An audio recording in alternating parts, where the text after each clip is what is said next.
আসসালামু আলাইকুম, welcome to my channel Kajla দিদি। বাইরে বৃষ্টি পড়ছে, আমার রান্না করতে একদমই ইচ্ছে করছে না, তাই ভাবলাম ঝটপট কিছু একটা করে ফেলি। তো আমি আজকে খিচুড়ি রান্না করব। আমি কাঁচামরিচ, রসুন, পেঁয়াজ, আলু, ডাল আর চাল নিয়ে নিয়েছি। তো আমি এখানে চাল আর ডাল নিয়ে নিচ্ছি।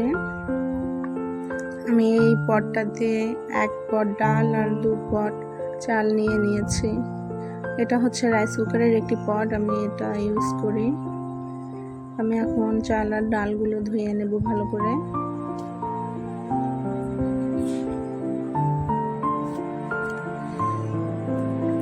চাল ডালগুলো ধুয়ে আমি ঝাড়নিটাতে রেখে দিয়েছি যেন অতিরিক্ত পানিগুলো নিচে পড়ে যায়। আলু আর পেঁয়াজ রসুন কেটে নিচ্ছি। তো এখানে হচ্ছে আমার আলু, পেঁয়াজ, কাঁচামরিচ আর রসুন কাটা, এগুলো হচ্ছে শুকনো উপকরণ। লবণ, হলুদ গুঁড়ো, এখানে হলুদ আমি 1 চা চামচ নিয়েছি, 1 চা চামচ জিরা গুঁড়া, 1/2 চা চামচ মরিচ গুঁড়ো,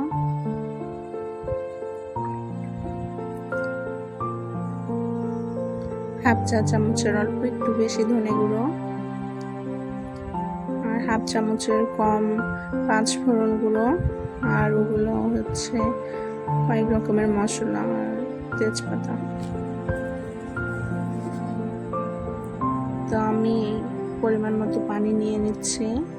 2 কাপ চাল আর 1 কাপ ডালের জন্য আমি 6 পট পানি নিয়ে নিচ্ছি।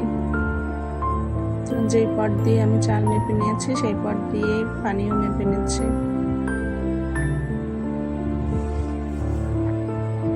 আমি পানিটা গরম করে নিয়েছি। একবার গরম পানিতে চাল ও ডাল দিয়ে দিচ্ছি। এক এক করে সব উপকরণ দিয়ে দেব। শুকনো উপকরণ দিয়ে দিচ্ছি, পেঁয়াজ কুচি,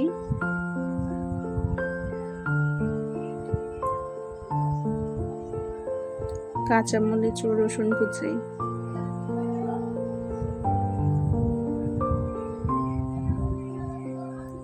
কেটে রাখা আলু কুচি, সব উপকরণ দিয়ে দিয়েছে। এবারে ভালো করে একটু মেখে নেব। এবার পরিমাণ মতো তেল দিয়ে দিলাম। আমার এখানে 2 টেবিল চামচ পরিমাণে তেল দিয়েছি। তো আমার খিচুড়ি রান্না হয়ে গেছে। আমি রাইস কুকারে খিচুড়িটি রান্না করেছি। তো এই তো আমার খিচুড়ি, তার সাথে ডিম ভাজা ও বেগুন ভাজা আর শসা।